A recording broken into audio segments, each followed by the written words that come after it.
You're listening to the B4evaKool Podcast. My name is Rex45. This evening we got Sergio from NEMM Racing Series up in New England that way, man. How's it going, man? Welcome back on the show.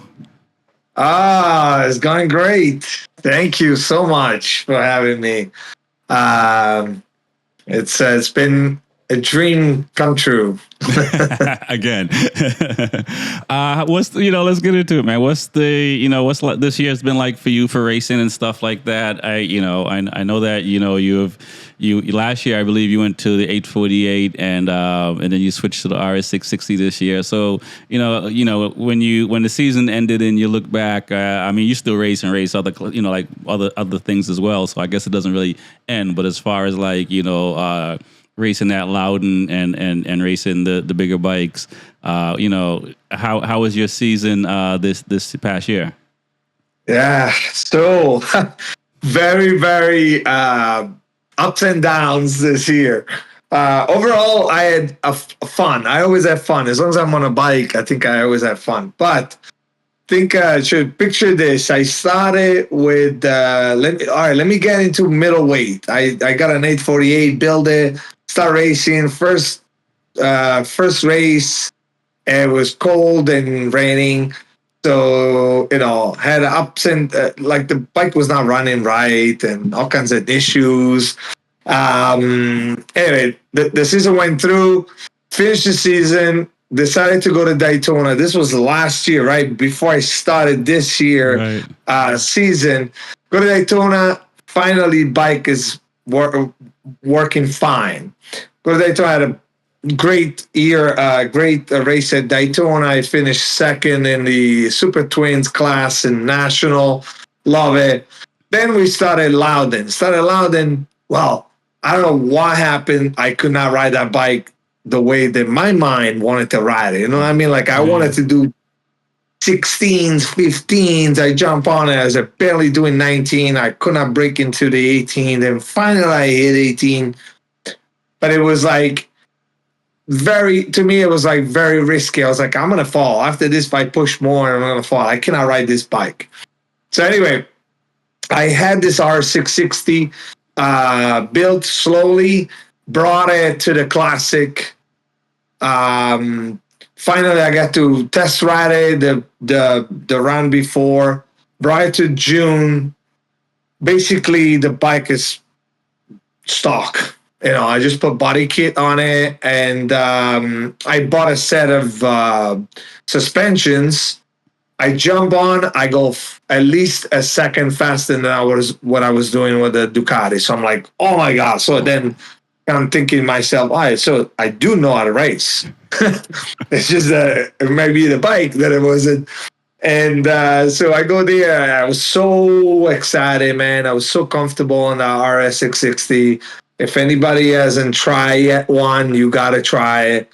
It's like the chassis, obviously compared to an 848, it's missing the power. Mm-hmm. But so you think about coming out of turn 12 at Loudon, you open the 848 and it just pushes your eyes back. Whoa!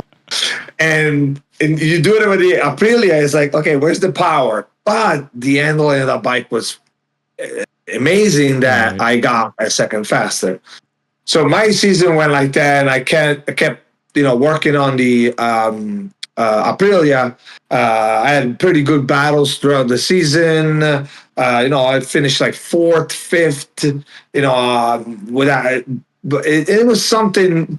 I started thinking about it in one of the races. I'm like, look, I'm right behind this guy, same bike, same setup, right?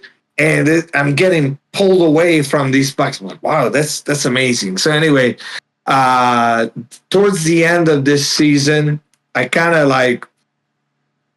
wanted to see what was going on with the Aprilia, and then we opened it and we checked the valve clearance, and there was some little bit of off valve clearance. So we think that maybe that's what it was. That was lacking of power, little bit of power, right?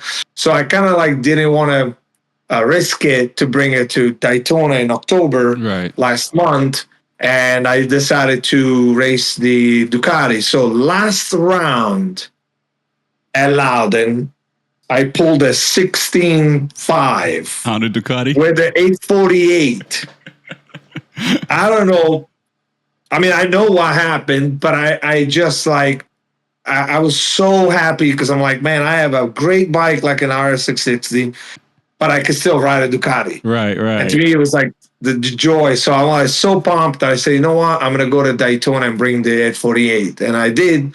I did pretty well. We had a little bit of issue, like always. Yep. There's something going on during the Daytona. Those bikes, that track wears out on those bikes a lot. So, but overall, I'm happy of the results. You know, hopefully with the new year, the Aprilia is getting some love.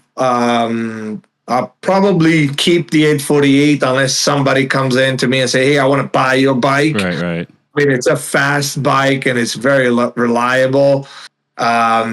It's a Ducati, it's a race bike, so you have to take care of it. You have to be nice to her. Right. That's the shit. Yeah, let's talk about that a little bit more. Let's dive into a little bit further because for those that haven't seen the first episode with you, you've been riding for a very long time, riding over in Italy, and then and also in the U.S. You're a coach in the U.S. as well for Penguin School and stuff like that. So you got some knowledge, and so for you to struggle with that 848, I mean, did you think it was you? Did you think it was the bike? What was your process like? Trying to figure it out. And it sounds like you figured it out in the last round what it is. So before you tell everybody what it is, like, what was that like and mentally like? Because, for me, like I struggled. I remember one year, maybe a year and a half, I struggled on my bike. And it took me like a year and a half to say, well, maybe it's the bike and not me. You know what I mean? And I got it checked out, and surely it was the bike, which was good because sometimes it's nice to know it's not you. So with all that experience you have and stuff like that, how did you approach it and deal with that? Yeah, so very mental.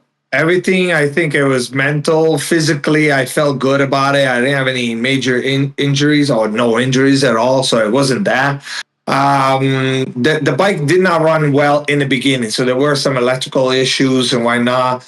But once we broke into, we fixed that. We got to ride it a little bit smoother. I had to do some very mental exercise. I'm watching some of the other fast guys. One of the guys that actually I watched a lot. I don't know if you noticed, but it was Eric Wood that was riding the 848. Yeah. Essentially, he has the same, same setup. He has a slightly, tweak different, a little bit different, but essentially it's the same 848. Yeah. And Eric was doing 12s, 11s in Loudon. And I'm like, why? Like, it's got to be. I mean, I wasn't aiming for 12s, but I wanted to break it into this, go below 17. And I'm like, wow. So little by little, not that I, study him, but I was like, look at him. There was another guy, Brian, that had an 848 as well. And this guy was doing 14s, same bike. Now, that one, it was exactly the same bike that I had. So tire choice was different, but same bike. Yeah. So I'm like, wow, that's it. Like this guy's doing 14. What's going on? So it took like a lot of weekends to let's try this. And then what I tried, it was mostly like body position, braking. Body position, we're talking about like I was sitting too far back on a bike. Yep. I started sitting more in the center of the bike, which it should be like that, but I was feeling comfortable. Like I rode other Ducatis that I rode them that way and it was fine, but this one didn't like it. This bike was like a wheelie machine. So, long story short, at the end, I figured there was like that body position, that little bit of forward weight. Yeah, weight on the front. Right, down the front. And I gotta say, I'm a Pirelli guy, so I was using SC1, and SC0. I did an SC1 in the rear, and then I did an SC0. That 16.5 that I did it on an SCX. Wow. So that tire, I don't know, maybe that tire is a good match for the bike, the type of power, the type of torque that has out of the corners. It fit me, it fit my style. And I eliminated a lot of the, not chattering, but moving of the bike, sliding unpredictably, So that was the two things. The mental part, it's more like continue working, continue trying. Maybe somebody else will be like, you know what, forget it. It's not the bike. Let me just jump on another bike and try. I always kept that Ducati 840. I kept looking at it. I'm like, this thing is awesome. It's got so much power. Yes, the Aprilia I jumped on and I rode it faster than, at that time it was faster than the Ducati. But so and it's funny because it gave me like confidence to go back in the Aprilia. I'm like, boy, if I did that on the Ducati, I could do that on the Aprilia. Right. And I'm a guy that likes to race in a lightweight. So this middleweight thing was just like the second season that I've tried. And now that the 848 is working properly, I'm having way more fun for sure. Nice. That's interesting that, you went with a stickier tire in the rear, but you also moved your body position forward. Yeah, so even with, being in the rear, did you have more movement in the rear or both tires were moving? No, it was like, it was that bouncing effect out of the corner like this. Rah, rah, rah. It wasn't suspension. I think it was maybe me putting the weight too much back and I squatted a lot. But these are things like I don't know. I figured it out on my own. Yes, I watched. Like I said, I watched Eric. I watched this Brian also. I was like, for instance, if you see Eric Wood on the 848, he's got this total unique style on it. Like, and approaching the corners, I was like trying to imitate him. And I was like, maybe that's what it is. And I think that forward weight kept the front a little bit more stable, not only into the corner, but out of the corner. And so I was able to open the gas because, 100 and I don't know what could, the 848, it's at the crank is like 130 horsepower. So I don't know, maybe it's over 100 for sure. So, but it's got like 70 foot-pounds of torque. So it's got a lot of torque to handle compared to like, an R6. Right, yeah. But yeah, it worked, and I'm glad. And not giving up was one of the things. Yeah, and I was like, man, I hated it. There were weekends that I was like, I don't even want to look at this bike. And then I go back home and I look at it, I'm like, oh man, it's so pretty. I want to ride it like you should be written. Yeah, dude, that's the worst. Earlier this year, I've had trouble with my 2022 RC 390 this year as well. Some cutting off issues and stuff like that. So I know what it's like to look at it in the garage and like, yo, what's going on with this thing? Like, what? And so like my bike is up north now. That way to hopefully get sorted out for next season. So I know what it's like not to look at the bike and not. And you don't know what's going on with it, but like always, man, you don't give up. Which is, it's funny. I had Sam Martin on a couple of episodes before this one, and he I think he's putting in the garage with you or next to you. He's my teammate. Yeah, and he was talking about how much you have helped him, and I brought up the time like when we were at CMP, and I think either your shifter level broke or your exhaust came off of the off of the Monster. Both. Yeah, exactly. Depends on which day, right, or which session, and just sweat pouring down, gear on, everything, just fighting to get back out there like nothing, and I was like, that stuck with me, and I was earlier this year, that came to me, and I had to change tires in a rain session in Homestead, running around, and you remember back then, it was just like I would park my bike and be like, all right, I'll worry about it when I get back. So that's a big part of racing, that never give up mentality, because it's and in a weekend, so many things can go wrong, right? Yeah. So you're absolutely right. All these years I learned, like, when I was a novice, I was getting mad at myself, like, oh man, the bikes, forget this. And that's one of the things that you start learning. The discipline of the sport is just keep your head straight in a way that you can jump the obstacles that come at you. And this sport will throw you so many obstacles and so many success at the same weekend, the same day. You can start with look at what happened to me in Daytona. I showed up in Daytona. I skipped the Thursday practice. I just arrived Friday, the day of the race. We had 2 practice sessions. I go out one session just to get comfortable, remember what the track was like. Then on the second session, I go out, I do it at 159. I never did a 159 in Daytona. I always had a lightweight bike. Last time I was there, I did a 202, maybe 203, the slowest, but they had 48.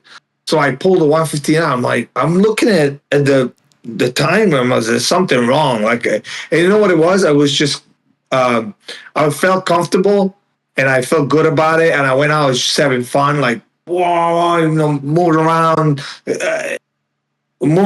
but like without thinking too much. Right. Fantastic, right? I got back in. I'm like, wow, that's amazing. 159. No. Now I went from that, the peak, to go out there, and the bike started moving because of my steering dumper on the first race, thinking that I was going to get everybody. Right. I'm going to pass everybody. It's going to be great. No, I started falling. I think I qualified 4th. So I started moving back 4th, 5th, 6th, 7th, 8th, 9th. I think I finished 9th or 8th. And so I had an issue. So again, your emotion goes from to, oh my God. And then, I was like, well, there's something out. And I got to say, like, the big part of my help was Kyle Thompson. If you guys know, Kyle Thompson is a Ducati tech. Yeah, master mechanic. And this guy is a savior. So I always pick up his brain, like, say, Kyle, what do you think it could be? So you like checking the bike, put it on the stand, try to see if there's like any wiggle on the front wheel bearing, the steering stem, all these things. It's like, no, there's nothing. And then we find out it was basically the what do you call it? The steering dumper. Oh, wow. Okay. It was not working properly. So I shut it off. Like, I took it off completely. Went out to the next race. The bike was doing way better. So I was able to get back into a 202, 201. Yeah. But, I was still like afraid that it was going to. So again, it's the obstacles that get thrown at you throughout the day of the weekend or race weekend is so many. And imagine at our level, imagine on the MotoGP level. Yeah. Oh, yeah. Imagine on something like that. I can't imagine like these guys. Well, yes, they show up and they ride the pilots, the racers.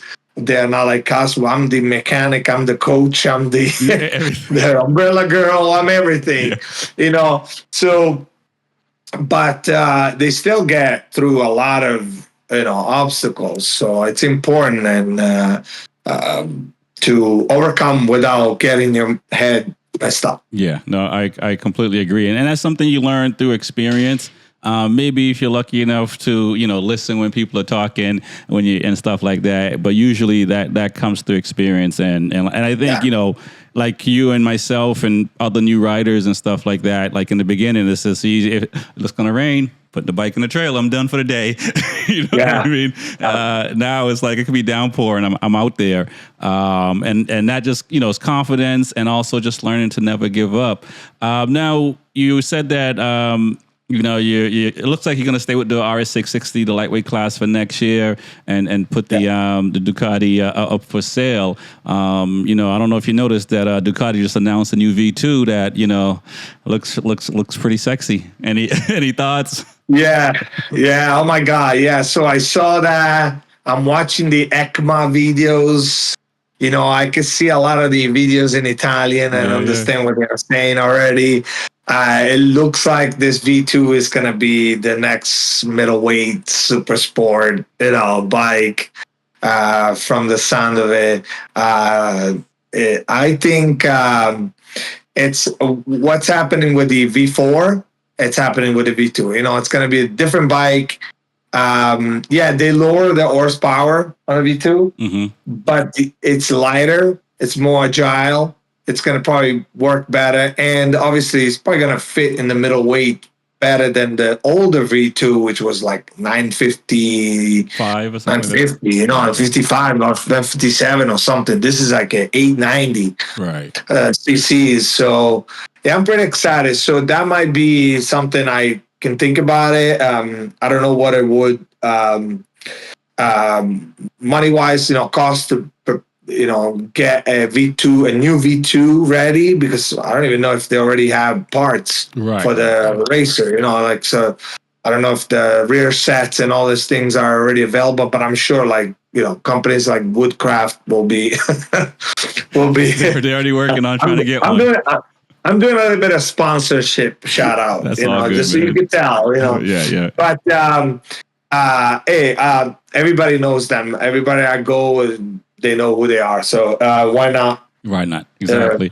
And it looks like, I think it's going to cut down on costs because you don't have to pay all this money to detune it to race in the middleweight class and stuff like that. And there is an S model, comes with Öhlins front and rear, but it's the commercial one, not the race one. So I don't know if it's a better buck to get the S model versus the base model and just change out the cartridges and put a new rear shock in there.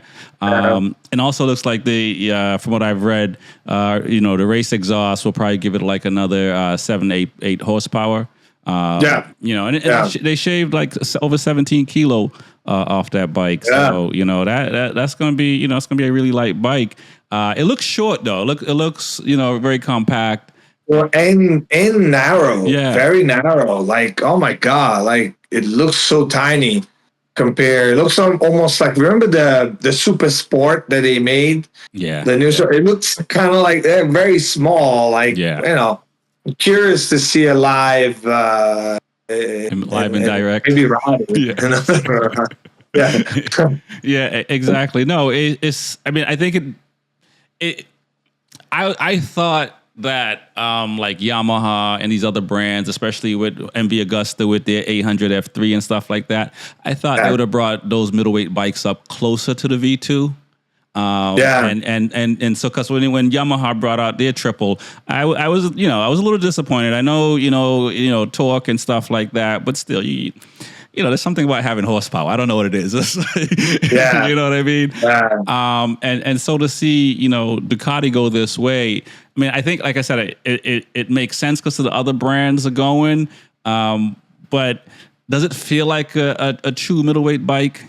I mean, just looking at it, obviously, because we haven't ridden it yet. I mean, the same thing with the R9 and stuff like that, compared to like the R6 and now, the Kawi 636 and all these other sport bikes. They look more sport bike. These bikes look more comfortable, sportish. Yeah, they look like between sport touring, Yeah, I noticed that new V2 has these clip-ons that look like a sport touring. So probably you're going to get those out of the way and put regular clip-ons to get it more aggressive riding.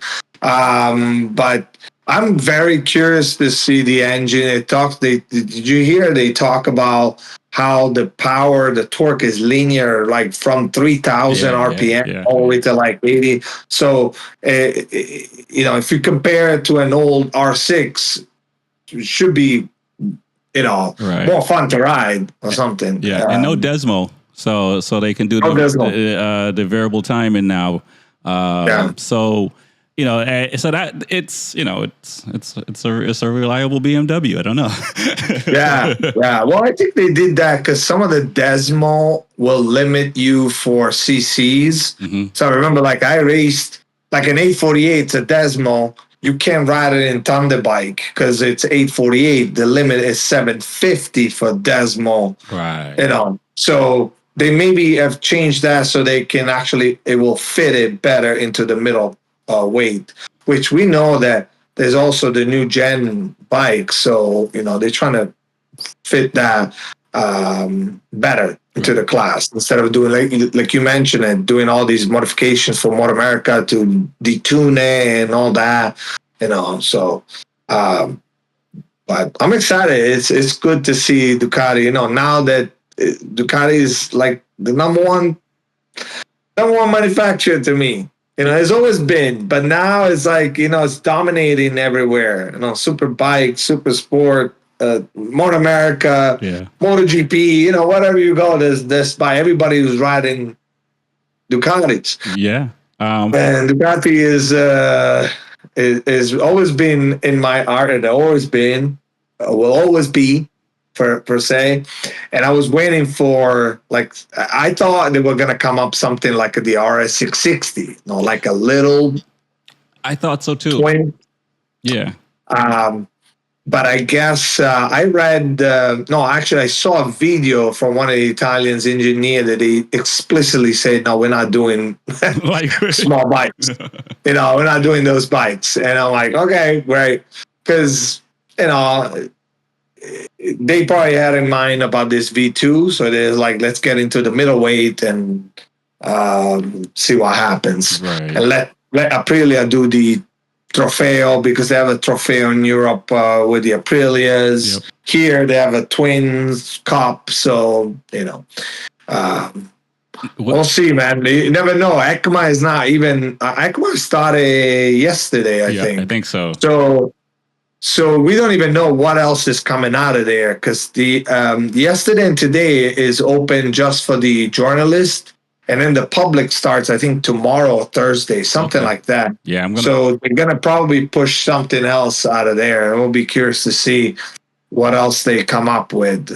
Because I think it's gonna put Triumph and MV Augusta in a weird space now, because they're gonna have to come back with their 675 or something. MV Augusta, just to because I was talking to somebody about this, and I found it like it was kind of weird that you have to spend all this money to make a bike slower when they had to detune these bikes and stuff like that. It's just like, that kind of thing. So it really makes sense. But I think MV Augusta and Triumph are going to have to figure something out. And that puts Suzuki in a bad place too with their, Gixxer now, because it'll be cheaper to buy a new V2 and get it on the track than to detune a 750. Yeah. I mean, from what I see, and recently, last month we were in Daytona and looking at those 750. They have more than 120 horsepower to me. These things were missile. If they didn't hit 180, they probably close. Right. Hey, and by the way, like the 848, this old lady did 177 miles an hour on a straightaway. Nice. So I did it 172 with no draft with me on it. And then I had the pleasure to give it to Alessandro Di Mario, the champion of the Twins Cup in Motor America. And he rode it, and he was doing 177 miles an hour on a draft. Wow. Insane. Like, I didn't know my bike was that fast. Last year, I think when I was there, I hit 167, 168. This year, we did 72 on my own. So the draft makes sense. Gaining 4 or 5 miles an hour. Amazing.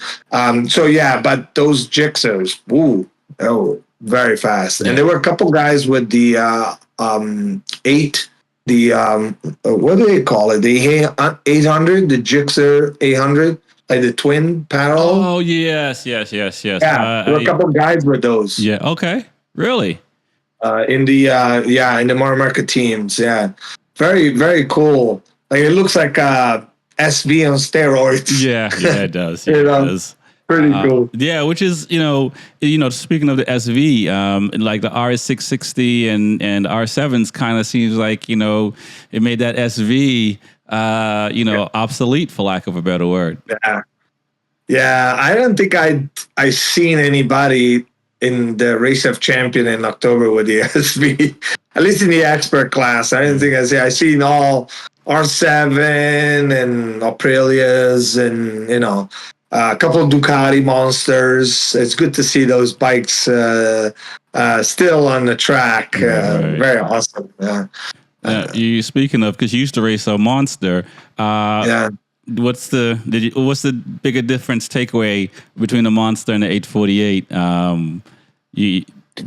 There's a huge difference in power, torque. The monster was not really meant to be a race bike. That was like a handlebar bike, just a touring, no fairing. Bike, I put an 8.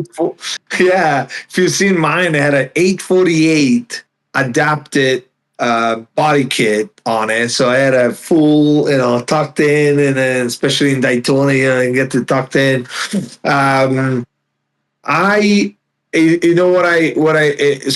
Obviously you're noticing the power difference, like wow, but if I would compare the Monster with the RS660. Then you understand why the RS660 way better. You know how much modifications I had to do to that Monster to turn it that way quickly. I think I raced the bike overall to get more ground clearance on the Monster, to do quick flicks and be more agile. And RS660 didn't even touch the geometry. It's put it. Just go out there and ride it. I'm sure there could be other, maybe on the higher level, like some kind of modifications to make the bike maybe turn better and shorter track. But at least at Loudon, I remember riding the Monster. It was a little bit of a tank. Like, get it to turn. The RS660, nothing. You know what? Let me tell you the feeling that I had on the R660. It was the same feeling that I had when I used to ride motards. Oh, wow. I was like, with the smile, doing this, like, it will wheelie everywhere. Turn 4 and 5, you come out of this thing will wheelie. Now, if you try to do that with the 848, the bike was like 12 o'clock, if you hit the gas. On it like that, yeah. So I'm like wheeling on purpose so I can just go nice and have fun, whatever, during the race. But I was riding it with a smile on my face. That's how good it was. So I think, and I'm hoping that a V2 will be the same, right? I guess something like that. Yeah, I hope so too, because I was definitely eyeing the RS660 for 2026, I believe. And now that the V2 is, because I've always wanted to race a Duck. We've been talking forever, and it's like I bought 2, Japanese bike, 2 KTMs, and I still haven't raced a Ducati yet. So I'm just like, I was just like, all right. And I was even thinking about the V2. The bigger horsepower one, the 955 or whatever, CC or whatever. But seeing this, and it's still, that would have been middleweight too, but seeing this come out and it's a lot lighter and stuff like that, it looks like it's going to be a really fun bike to jump on. So I'm definitely looking forward to, I don't know if there's any test demos down where I am, but at least, get on you one. Probably, have a better shot than I do up here. They don't do test rides anymore. It's too cold here. Yeah. Well, I don't think they're gonna get it till probably March or April, probably the V2, but we'll see. Speaking of Ducati and just being the brand that is, it's always been, the brand, but as far as like, in this world stage and, beating down the Yamahas and the Hondas and every other brand, I know you're following MotoGP. What are your thoughts of, the 8 Ducatis on the grid, what they've been able to do the last couple of years? I'm gonna throw a lot into this opening question, and also, what do you think about the concessions that Honda and Yamaha has? Because I don't remember Ducati having those concessions when Yamaha and Honda was beating them up. No, it's true. Yeah, I mean, obviously, with the change of the financing of Ducati, they changed a lot of the products, and I think that was the big switch, but think about the last few years. They made the perfect MotoGP bike. They made the perfect bike. I mean, you have guys like Marc Marquez that end up in the Ducati, and who would have thought that this guy would end up in Ducati? I know. Like you think, no, Marc Marquez, Honda, that's it, never gonna change, And but dude, think about what's happening with us in our series, right? Everybody, like they started buying the R660. Everybody's buying the R660 because they know it works. So, Bagnaia, when he started Bagnaia, yeah, he was new. Nobody knew him. Yeah. They're like, yeah, hopefully he does well. The guy, a beast. Yeah. He went on and it didn't, he had a Miller back then, so everybody was more like towards Miller. Oh yeah, this guy is fantastic. Bagnaia started almost like in the background, but then he struggled at the beginning. He struggled a lot. Yeah, he struggled, and now look at him. Like he rides like whatever. Yeah, the last race he had a good battle with Martin and all that. Which I remain Bagnaia fan. Yeah, I'm a Bagnaia. Yeah, I'm a Martin fan too, because in the sense that I feel bad for him, because I think I really think that Ducati was not fair not giving him the at least for 1 year. Give it to him for 1 year, and I don't know the back end of why and how Marquez got into get that factory seat. But I've said it on the show many times. Like, I felt like Marquez should have stayed with Honda, like Kobe stayed with the Lakers, and through the good and the bad and the good. You know what I'm saying? Yeah.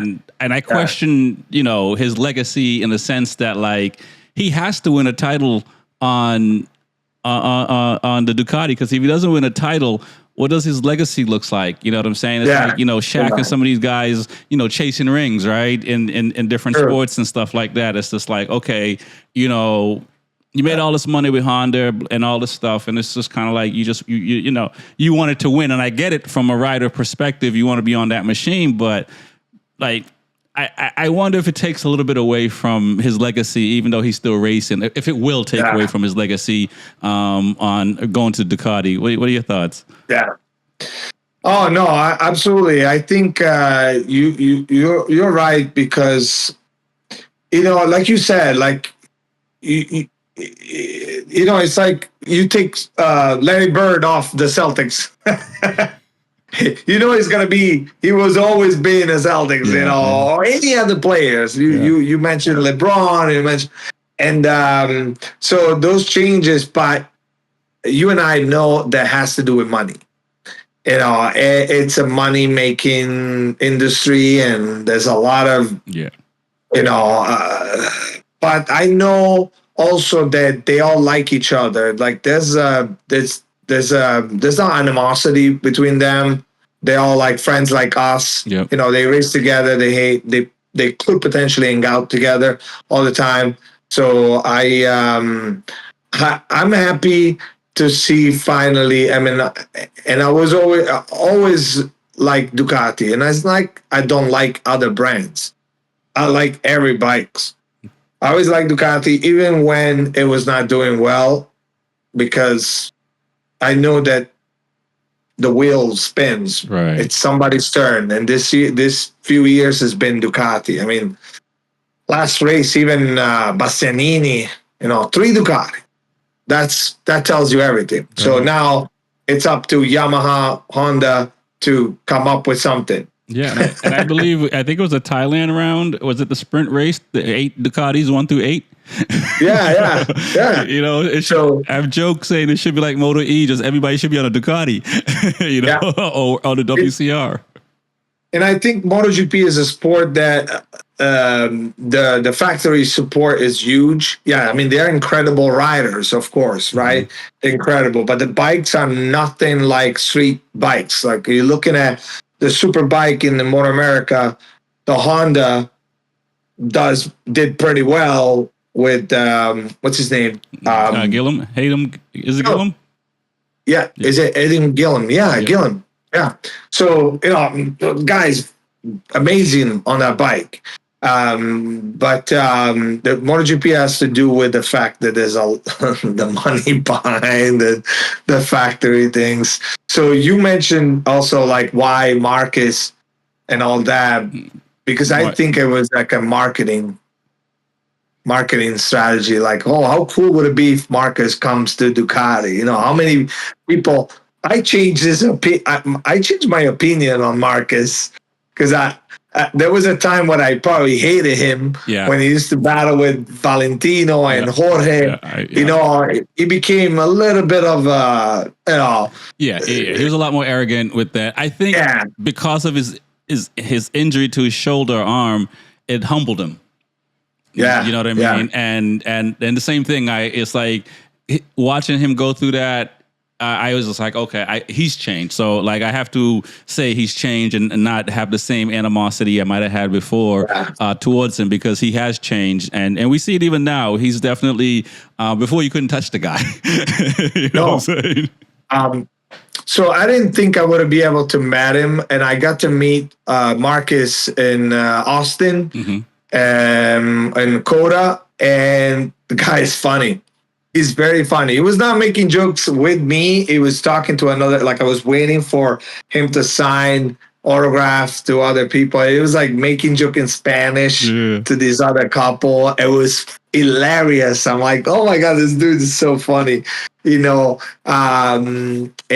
the other one that I got to meet close was Marini, Luca. Oh, cool. He's very cool too. It's funny. Like this guy, I was with Alessandro Di Mario and a couple other guys from the Northern Rookie Cup. Mm-hmm. Back then they did the Aprilia Rookie Cup there. And the kids wanted the knee pop from Luca. So Luca only had 2. He takes one off, takes the other one, signs it, gives it to 2 kids, and then there's like another 8 of them. And he's like, hold on. He tells me, hold my scooter. So I'm like, I have a picture of me on a scooter, VR46. We're talking about the scooter, those electric. Oh, the kick scooters? Yeah. So I'm like, he gives me this. He tells me in Italian, say, hey, keep this. I'll be back. I'm like, okay, wow. I'm like looking myself around, like, I have Valentino Rossi's team scooter under my hand. It was so cool. Nice. He goes in there, grabs like a bunch of knee pots already used, and he starts signing them, gives it to the kids, and all. Like these guys have. It's nice to see that part of them, But I don't think Marcus back then when he was battling, I don't think he was that funny. He was very miserable, and he wouldn't. He was so mad. Maybe he was angry. I don't know. I can't judge it. And I still an absolutely incredible rider. I think even the last place guy in MotoGP is gotta be amazing. You know what I mean? So I admire the sport so well. It's like watching motocross. People are like, oh man, this guy only came 5th. I'm like, you have no idea what it takes. Even it happens to me, like, I finished fourth, fifth, and so a lot of people tell me, oh, that's it, man. You went all the way down there to fifth. I'm like, wow. In some of the middleweight super sports races that we had, there were like 20, maybe 30 people on the grids. Yeah. So yeah, we'll keep watching this. What's to come for MotoGP. I'm very curious to see. We need some twisting. We need some next year. We're gonna have new regulations. Yeah, the wings and all that stuff, the hydraulics, and hopefully they'll stick to that and see if they make motorcycle a little bit more enjoyable. The riders, I think that might be closer to 2027 when they bring out the 850s. But I do believe that, they probably were already doing it before the Liberty Media Group, bought a good percentage of them who owns Formula One. So we're definitely starting to see the entertainment factor more non-racing entertainment at these GP races now and stuff like that, having the DJs, having more people. There's only not to say a couple of tracks, but there's a few tracks that fans could come down to start finish after the race is over. But now it seems like that's a normal phenomenon for people to come down and now cheer and all that stuff. And again, making these riders a lot more accessible and stuff like that, which is what we want. And I do believe the competition. I think I don't know if we'll see another year like this year because you had so many guys on the same bike that the championship could have gone to like 6 guys on a Ducati at the beginning of the year. I mean, I didn't think that Bezzecchi and Gian Antonio and even Alex Marquez would struggle as much on that 23 bike. Oh yeah. As much as they did this year, where Marquez was the only one that was able to sort that out and stuff like that. But I think next year, and I've said this already on the show, but I think it's going to be Morbidelli's time because he's going to be on a 2024 bike again next year. Yeah. And he's already mixing up in the top 7, 5, 4, somewhere around there. Yeah, it's true. I agree. Yeah, it would be cool because Bagnaia already won everything and this and that. We need somebody to kind of battle, take the title from Bagnaia. But if I have to, say, hopefully it's a Ducati. It's a Ducati next year, man. I don't know. Yeah, I really believe it's going to be a Ducati next year. I'm not saying KTM can't get there. I think KTM is probably closer. I thought Aprilia would have been closer this year for some, Yeah, me too, yeah. They had a lot of issues, and it seems like it's mechanical. And they're all feeling it and stuff like that. Because even Aleix Espargaro, he's just not even saying anything. It's just like after he announced he's retiring, he just, he fell back into Aleix of like 3 years ago. Yeah, sure. It would be nice to have Aprilia up there since, they have a lot of presence. In a lot of the championships in Italy, there's a lot of Aprilias, whether 1000 twin cups and all that. And now I think, I'm not mistaken, because now the Aprilia has a 457 there. They're probably having like a rookie cups too. So it'd be cool to have Aprilia, another Italian brand, on the podium, or at least on the MotoGP. Be up there. We'll see, man. We'll see. It's all like we could just speculate, talk about it, but we don't know. We're gonna have to wait. It doesn't, because like I said, even this year we speculated a lot, and and it didn't go how we planned out. And I don't know if Martin, how he's gonna do on that Aprilia next year. It's true. Yeah. I will say this about Martin though. And I said this after like a little bit after the break. Like I think he has enough animosity, because I know he has to have some animosity towards Ducati. Like he has to. I mean, he's a professional. But he I'm flipping over stuff when I'm home. You know what I'm saying? Whatever. And so I do hope.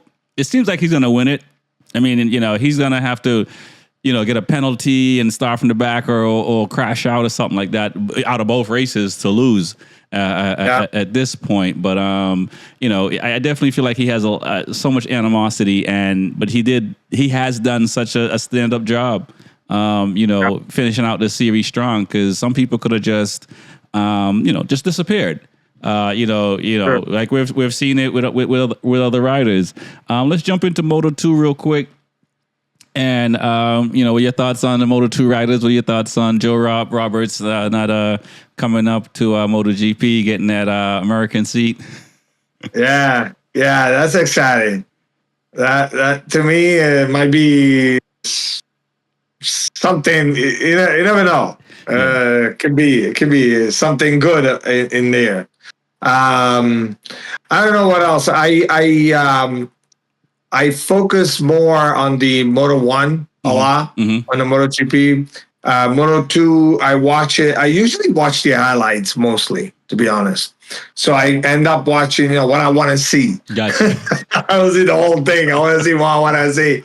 And who's coming from the VR 46? Who's the next? Bagnaia, whatever, that's I think. Hey, obviously, having American riders will be awesome too. Yes. Boubier, try it.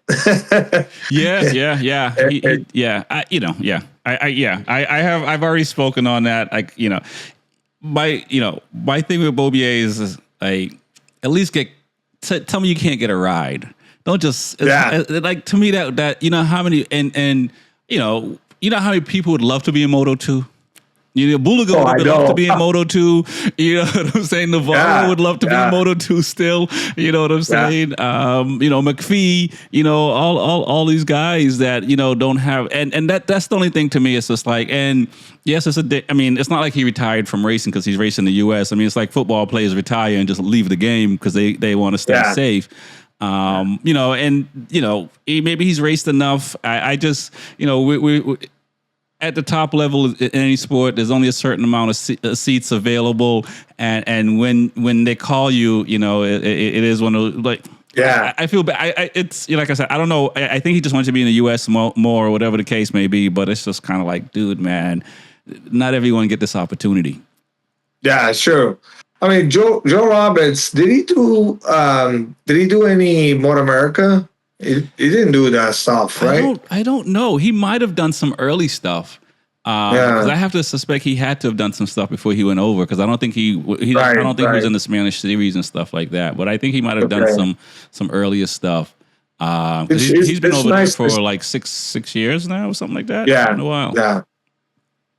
I mean, it's nice to have an American rider, of course. I get to see Boubier when he was in Moto2 in Austin. That was the same year. And that was cool too. And I know the Americans, they try hard to put American riders in the MotoGP. Yeah.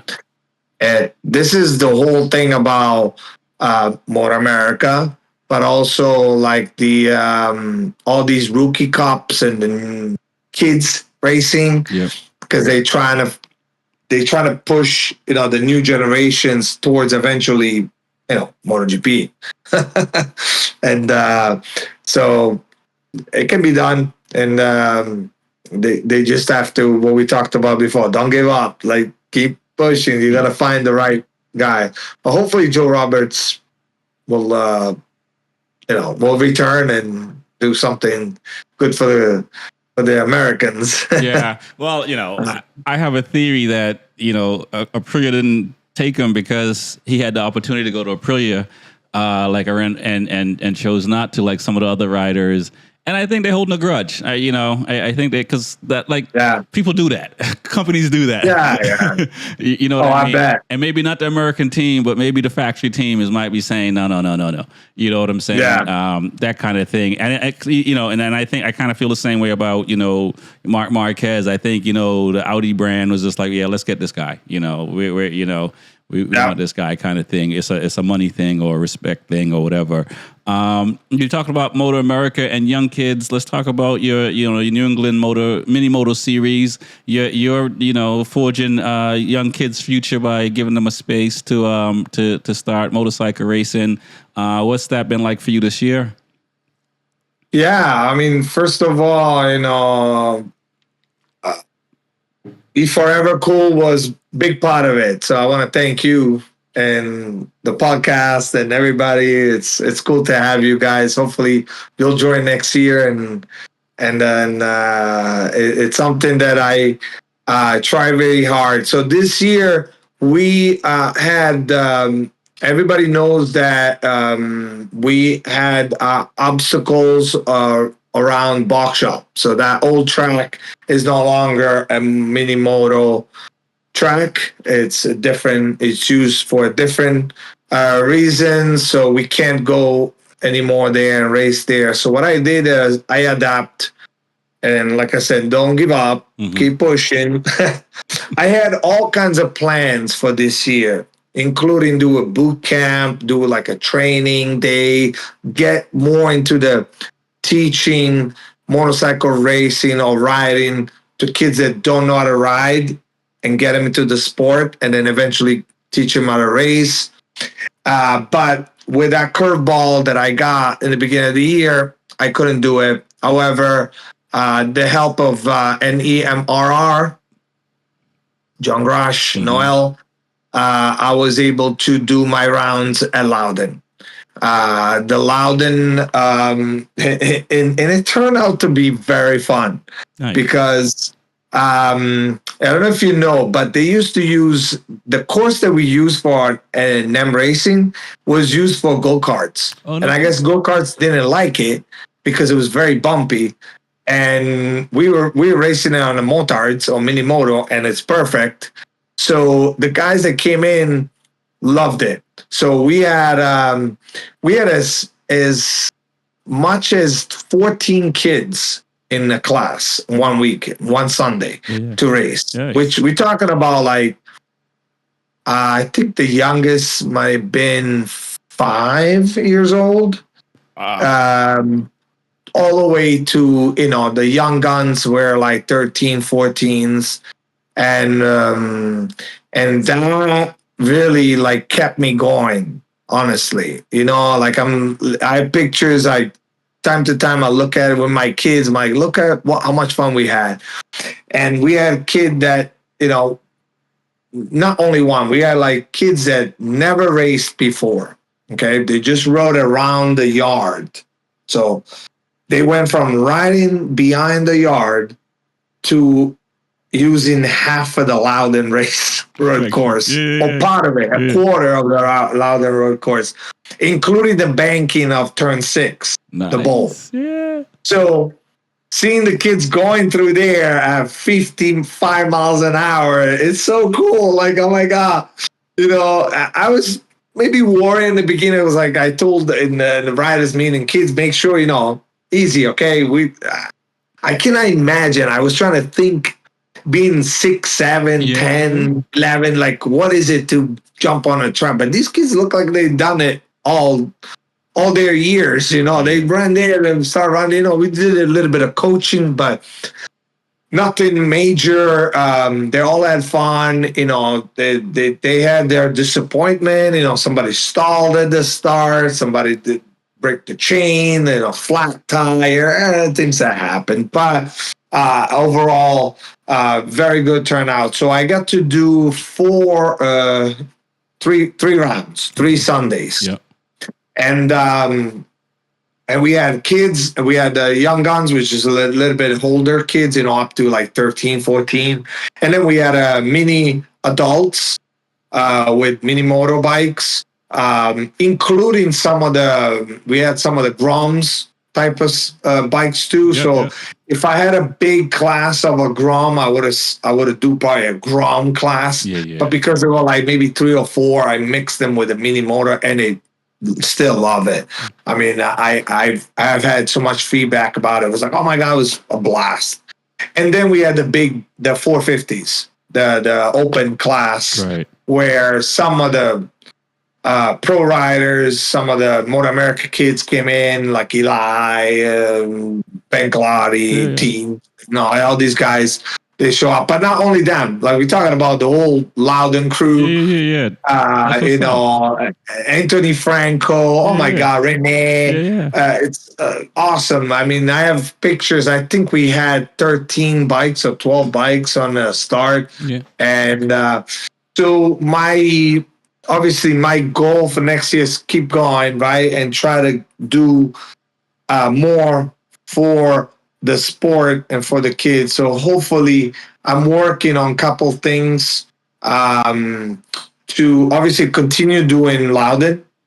If it looks like they are happy to have me again next year on I want to try to find maybe a way to do my event on a Saturday instead of Sunday at the end of the weekend. Right. I don't know if it's going to work, but obviously I'm okay with running it whenever it can be done. I think it's important to do it rather than be picky about it.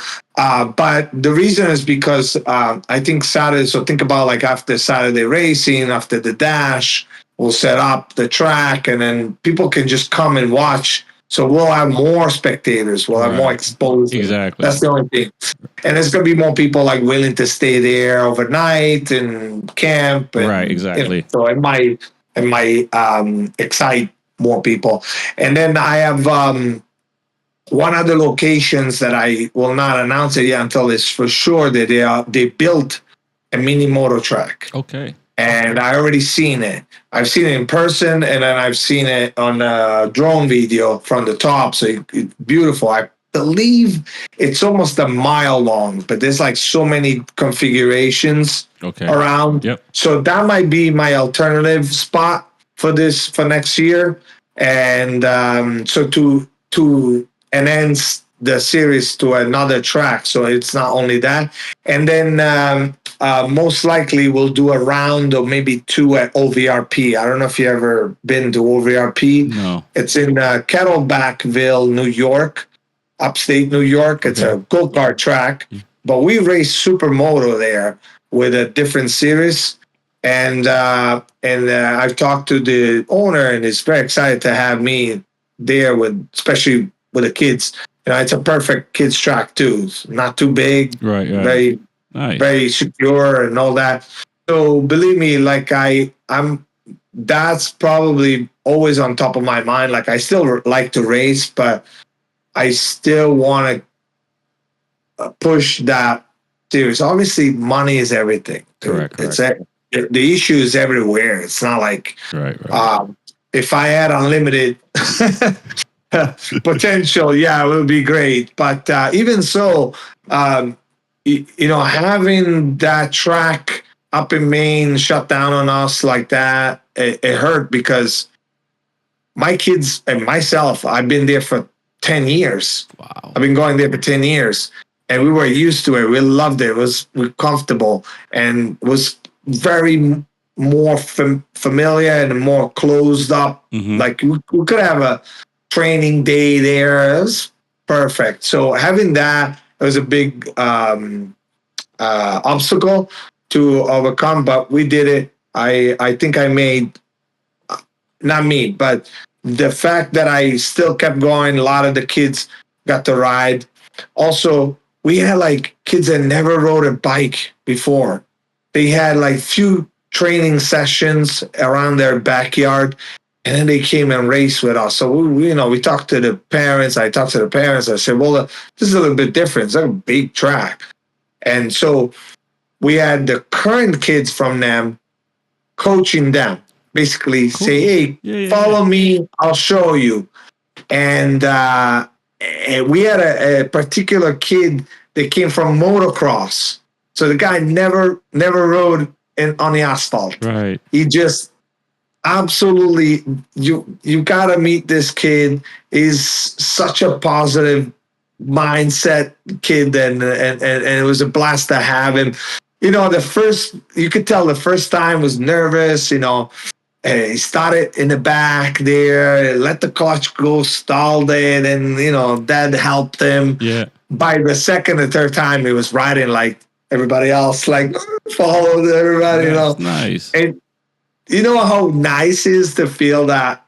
Like I'm thinking, like I almost think me when I was a kid. I was 10. I didn't have a motorcycle like that. I was like, I would be so happy. So, yeah, man, I appreciate you mentioning this because it is really something that I care.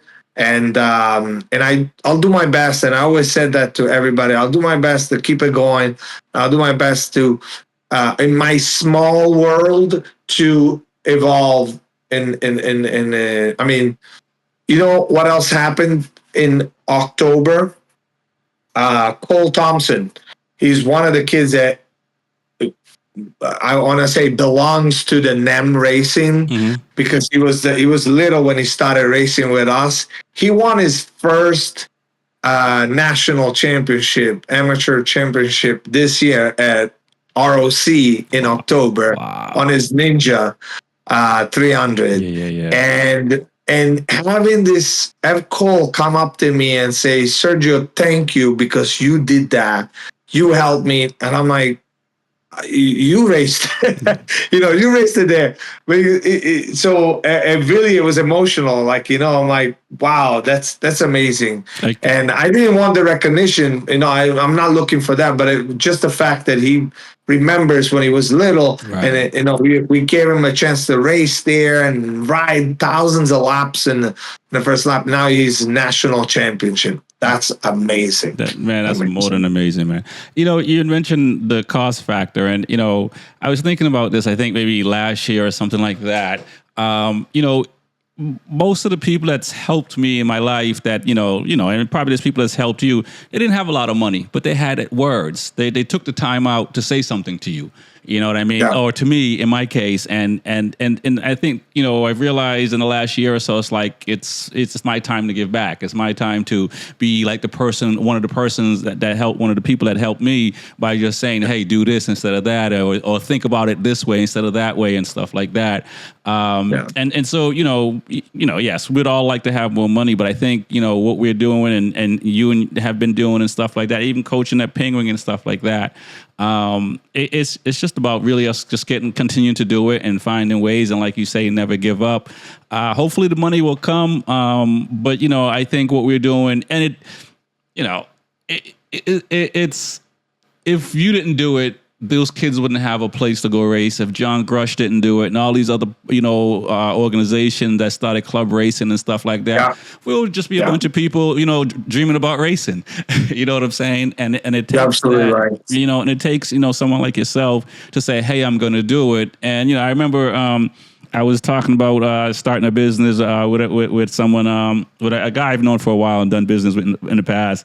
And he was just like, yeah, Rex, if everybody could do it, they'll do it. But this thing is not an easy thing to do. So, it takes time and stuff like that. And I know you know that as well. Absolutely. So you're right. So we're here trying to, help the youngins and get them to a place, even if it's just one. And I know it's going to be more than that, but you know what I mean? Because it's like, we could be sitting here waiting for other people to do it. You know what I'm saying? It's sitting here like the grumpy old men on the balcony and the Muppets, just complaining about everything. You know what I'm saying? But, you're right. But we're out here trying to make it work, and I'm glad I was able to do it next year, and I hope I can do last year or this year, and I'm looking forward to trying to do stuff next year as well, because I'm a late bloomer to this sport. But I love the community. You know what I mean? I love the community more than anything else, because it's until you can explain it to someone, but until you're there and you see it, it's really it's not surreal, but it's just a whole different world. Yeah, no, absolutely. When you were saying all these true things, it made me think like this year we are like kids that never rode a bike, kids that never raced, kids that were afraid to come in to race. And I'm like, I don't want to see it. And then there was one weekend that we're talking about boys and girls. We had so many girls coming in this year racing, and particular like one weekend there was like a couple of them were like afraid. They seen all these other kids with the bikes like revving, they got intimidated. And I was like, go out there, don't worry about it. They're not gonna even look at you because obviously you get intimidated. And at the end, they're like, "Oh my God, it was so much fun!" Yeah, This is what you said about like, yeah, it's not about the money.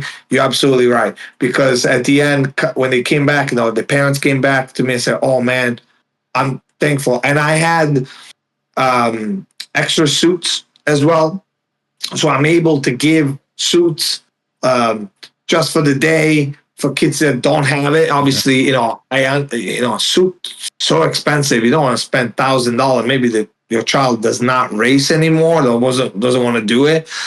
So I try to do that, and he's like, "Oh man, thanks for giving the suit. She tried, she loved it. We'll come back next year." And I'm like, "Okay, that's good. I like it.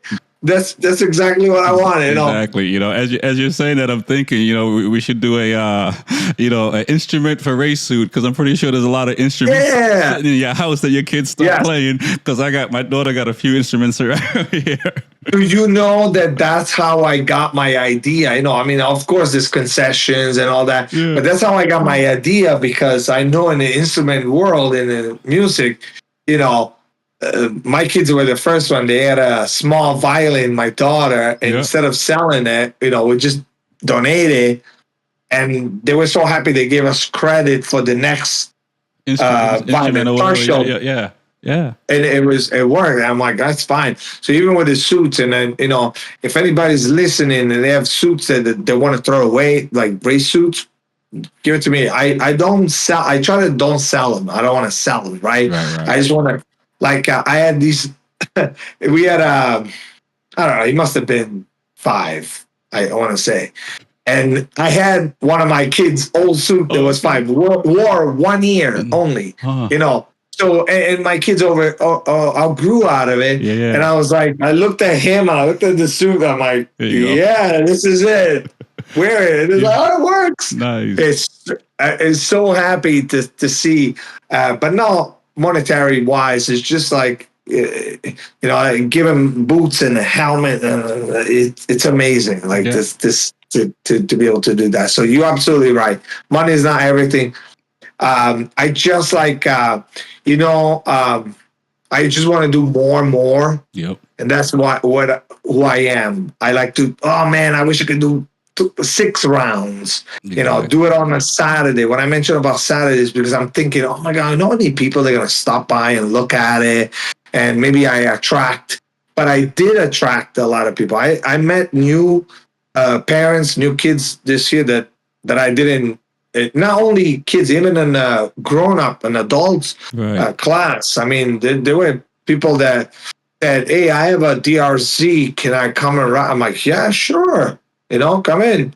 And I opened my membership already, subscription for next year. Mm-hmm. And there was a particular guy that said, "Hey, he put a picture on the Facebook page of NEM. Say, hey, this is my ride for next year. I'm already signed up for the membership." I'm like, that's amazing. The guy, I never met him, but he's so excited that he wants to come. And so a bunch of people comment on him, say, "Hey, bro, welcome," whatever. Can't wait to see you. So when I think about that, that means that there's an effect to the action that I've done.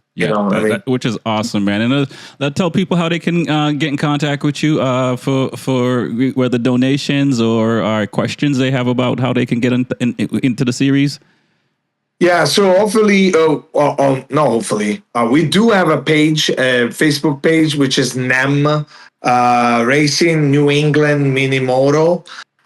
It is a page that you have to request to be on it. Unfortunately, I do that because there's a lot of scammers and things like that.